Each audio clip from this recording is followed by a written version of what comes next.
Tonight, the matchlessly brilliant, award-winning author Chimamada Ngozi Adichie. You could describe her as Nigeria's international superpower celebrity novelist, and you wouldn't go amiss, because her career is littered with the world's major literary prizes.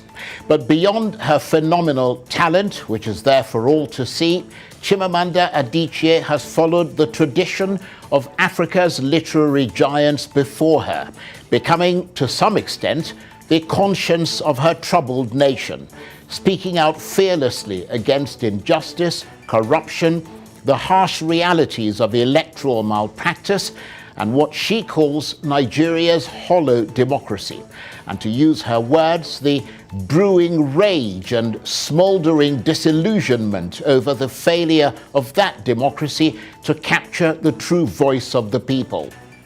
But as she tries to transform the narrative by writing an open letter to the US President Joe Biden, published in the Atlantic Daily, about, as she put it, the unacceptably and unforgivably flawed 2023 presidential election, how much is that chronicle resonating within and outside Nigeria? I'll be joined from our studios in Lagos by the critically acclaimed Nigerian author Chimamanda Ngozi Adichie. Plus, we have our top-tier analysts who will help us assess the news and issues of the day. I'm Charles Anyegolu, and this is Arise Prime Time.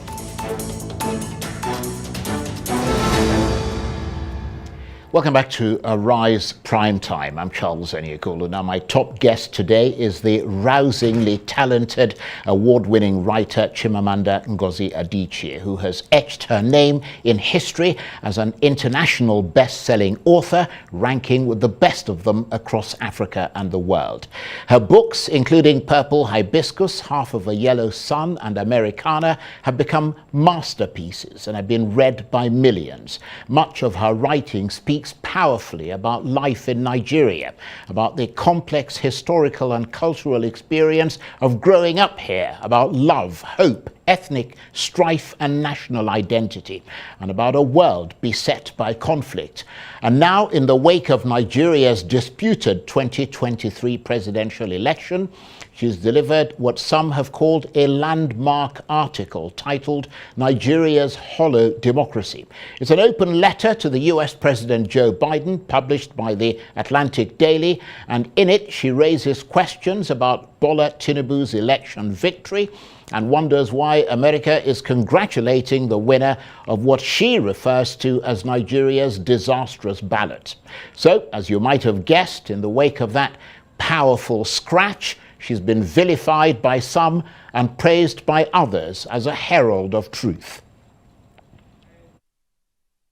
Well, for more about her verdict on Nigeria's presidential election, I'm suitably delighted to say that I'm joined now from our studios in Lagos by the critically acclaimed award-winning author Chimamanda Ngozi Adichie.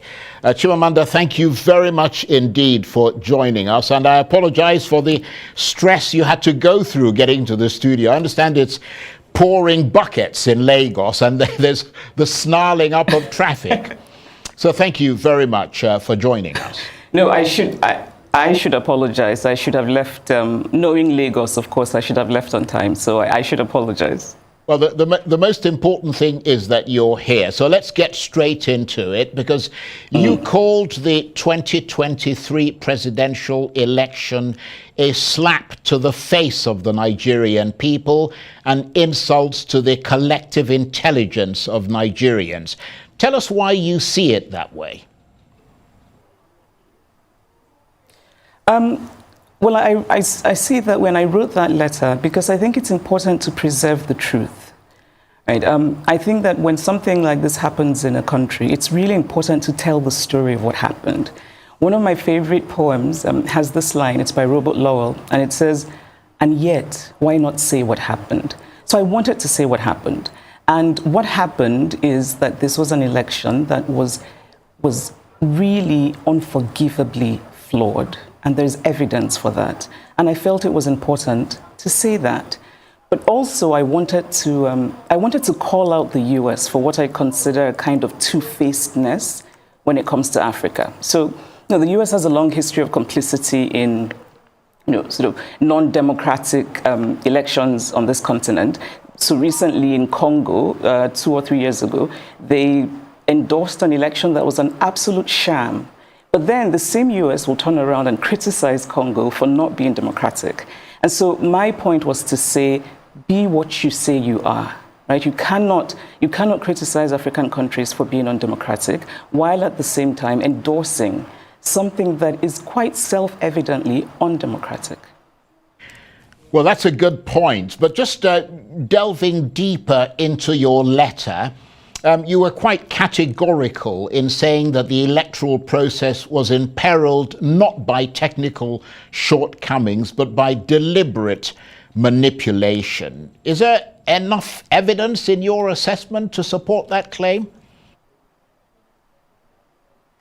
Yes, and I think maybe the most glaring is that we Nigerians all saw these mutilated election sheets, right? We all saw them.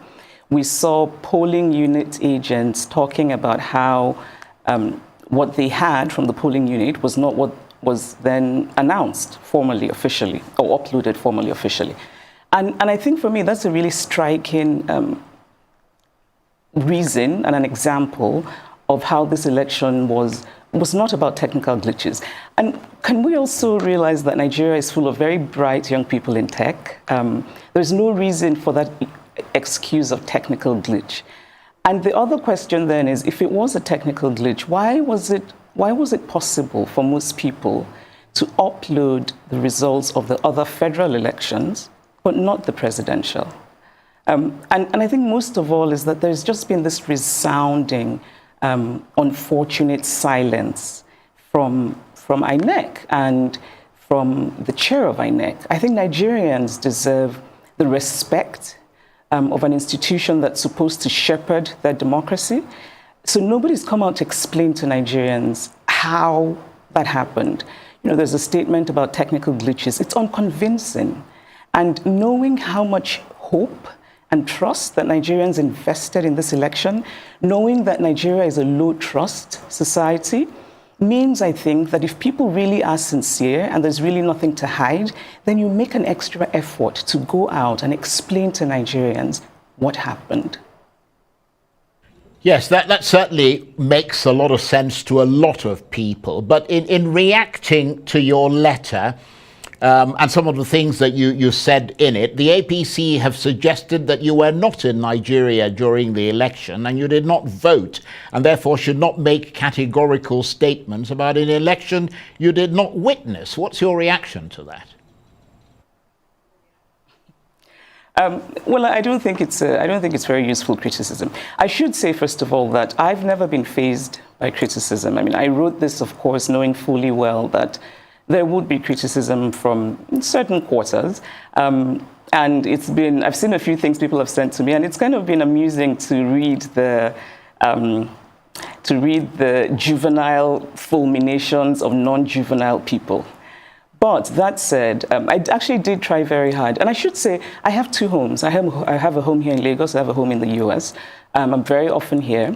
I tried very hard to get my PVC, and the reason I tried very hard is because I had been assured that technology would save us, right? That it had worked in Oshun, worked in Ekiti, and I think in Anambra, that it would save us. And so I really tried. And we should also talk about how difficult it was to collect PVCs and how that in itself is a form of voter disenfranchisement. And so I had done the first part, but then I couldn't collect my PVC. And so, yes, did not vote. But my not voting does not mean that I cannot comment on an election. I'm a Nigerian citizen. Every Nigerian citizen has a right to have an opinion about this election. And so when people say that BVAS worked, but IREV didn't work, which is sort of a way of countering the accusation that the technology was manipulated, really the response is both have to work for the election to be credible. Right, so BVAS was about making sure that we didn't have ghost voters, that people who were actually there voted. But that it defeats the purpose if you then do not upload the results, because those results that you have sort of you've made sure that real people voted, but then those real results, we can't see them in real time. We cannot see them as Professor Yakubu Mamood said. He said, and I'm going to quote because I've read this so many times, that the public would be able to view the polling unit results as soon as elections are finalized on election day. Right? So I think that's a really important thing to talk about and to address with the Nigerian people. The Electoral Act says that INEC, gave INEC the legal backing to have electronic transmission of results, and did say in a format that INEC would decide. Right? And we know that format because the chair of INEC told us what the format would be when he said that these results would be uploaded at the end of voting from the polling units. And that was not done. And it seems to me strange to sort of deflect from that important issue and talk about how someone, is not in Nigeria and how... those are not the points. The point is what happened? What happened? Well, absolutely. And I suppose that is also the crux, to some extent, of the legal challenges that are ongoing at the moment in court. But in the sort of rather caustic response to that letter that you wrote to Mr. Biden, you mentioned Mamood Yakubu there. The Tinubu team have suggested that you may face a lawsuit over an allegation contained in your letter that Mr. Tinubu may have compromised the chairman of INEC, Mamood Yakubu, although you also point out that there is no evidence of the astronomical US dollar amount he is rumored to have received from the president-elect. Are you worried about the possibility of a lawsuit? No, and I'm not worried at all. Again, I think that these are things that try to deflect from what is really important and what is at stake. It would be very useful if people could point out what is untrue in the letter. Right, so I think it's important, we talk about, we all know these stories of people who complained about, how we voted at the polling unit is not what we're seeing reflected in the results. All of those stories, which, yes, they're anecdotes, but I think they give us useful insight into what happened in that election. In a way, it becomes a kind of, all of those anecdotes together become a kind of tidal wave of truth-telling. And I think that the rumors surrounding this election are part of the story of this election. If you leave a gap in information, people will try to fill that gap. It's how human minds work. And again, like I said, our country is such a low-trust society.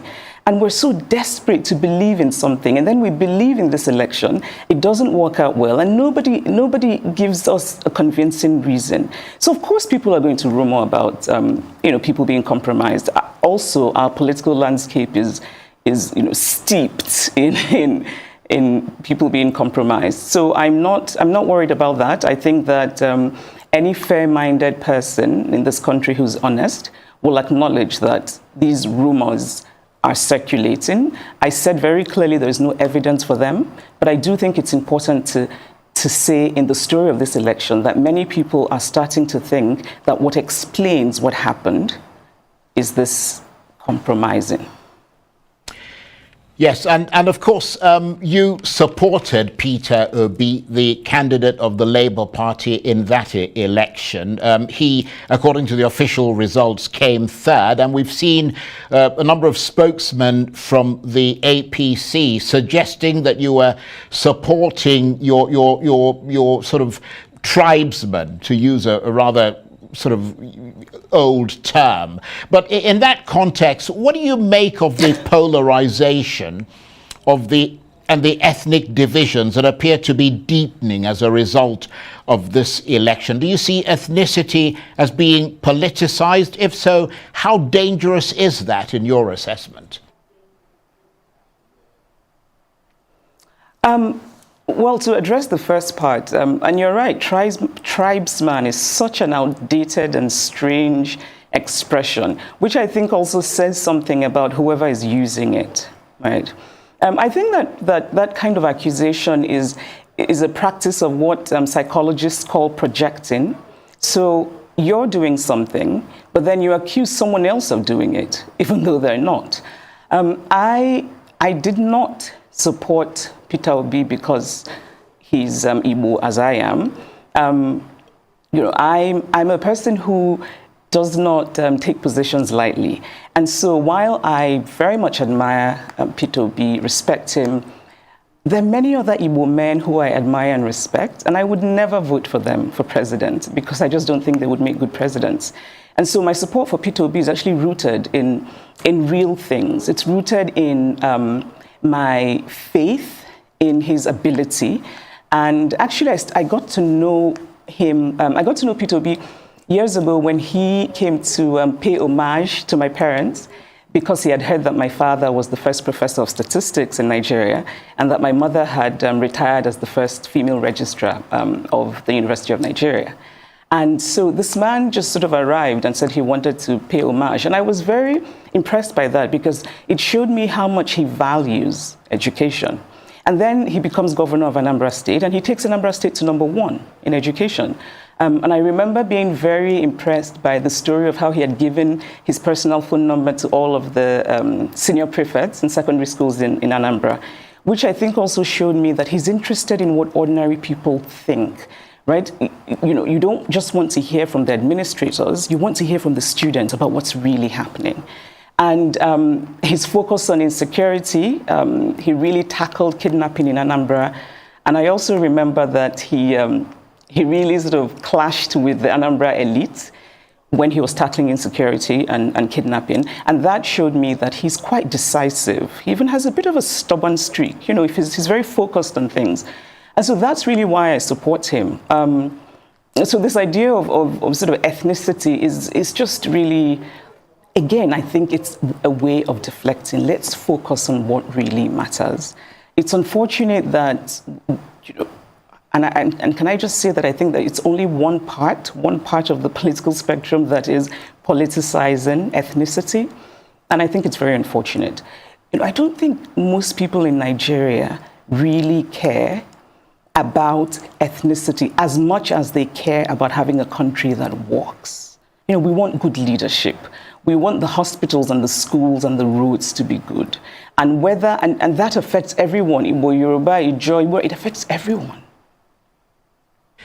Yes, again, people would agree with that assessment from you. But I wonder if I might change direction slightly and get your thoughts on the Nobel laureate Wole Soyinka's assertion on Arise News about reactions to the election results by the Labour Party's vice presidential candidate, Yusuf Dati Baba Ahmed. Comments which Professor Soyinka described as fascistic. I mean, do you see that as part of the demonization of Mr. Obi and his running mate, as some have suggested, or do you agree that Dati Baba Ahmed went, or rather overstepped the bounds, and Professor Soyinka was in that regard justified to call him to order? I mean, I know you hold, or at least you have held, Mr. Soyinka in high esteem. I still do. I have a lot of love for Professor Soyinka. I admire him. I respect him as a thinker, as a writer. I think everyone should read The Man Died. And Ake, his memoir, is beautiful, right? But at the same time, I disagree very strongly with him about this particular issue. And actually, because I respect Professor Soyinka so much, I went back and watched the interview. I had watched it when it aired initially, but I went back and watched it because I thought, am I missing something? And I think fascist is a really strong word. Fascist actually often makes me think of Mussolini's Italy. But I think we use it now, sort of to address this kind of authoritarianism that's often populist and right-wing, like in Hungary, and even the former American president. And when you look at those situations, you can see why they have been termed fascist. And I did not see any reason that Mr. Dati Baba Ahmed's interview would have been termed fascist. I think he was making a very strongly felt point about the elections. What he was saying, which again I thought seemed fairly reasonable, is that if our democracy is rooted in our constitution, and you then swear in a person who's been elected unconstitutionally, then you are in fact ending democracy. I think it's quite a reasonable position. Of course, we can argue about what that bit in the Constitution means, right? And I'm actually grateful for this whole election period because it's made me read things I probably never would have, such as the Nigerian Constitution, and also made me have quite a few suggestions for editing. But anyway, I think now we're talking about what does "and" mean. Right? So Mr. Dati Baba Ahmed is saying that it's 2/3 and the FCT, and that's separate. And it's a reasonable argument. And is a conjunction. We use it in that context often to mean plural. Right? So we say Aisha and Yemi are coming. And we don't say Aisha and Yemi is coming. That's because they're two separate things, two separate entities. And of course, the court will interpret, but I don't think it's unreasonable for educated Nigerians who can read and who know what the word "and" means to make their own interpretations and to argue it.